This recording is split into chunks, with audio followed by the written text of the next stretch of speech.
Again, you can see the shape here.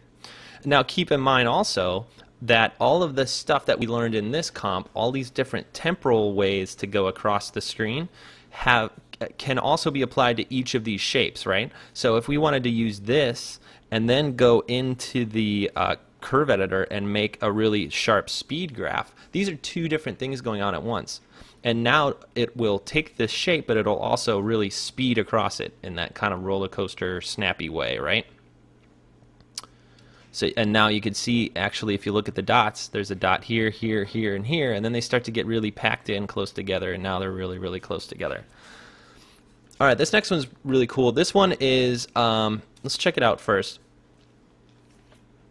There's some really complicated motion going on in here, and if you really look close at it, you can actually see it getting smaller and larger.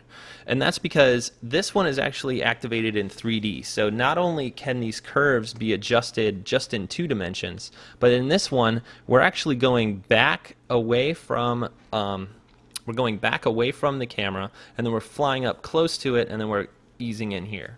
It's a little more noticeable if we switch cameras to kind of an overhead view here. And I'm just going to show you what's going on here, and it's going to render. Here we go. In a second it'll render. Let's hope. Hey, there it is. Okay, so now you can see this is actually flying way back and way forward and in. And if we pan around this shape, you can actually see I made a 3D shape that this layer is following. Do you see that? If you have the comp open, play around with it, and the important thing to keep in mind is you can go, let's say, to the top view, and now look at, this is our top view of our layer. So the layer is actually facing down right now, see? And it's going away from the camera, and it's going toward the camera, and then back to its final position. Okay?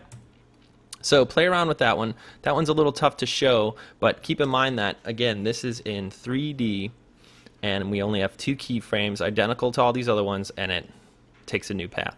So next time you're animating, keep in mind, try to keep it, try to do what you're doing in the least amount of keyframes possible. It'll really smooth out your animation, keep things from being jumpy, and just kind of make it a simpler way to animate. So there you go. Play around with the comp.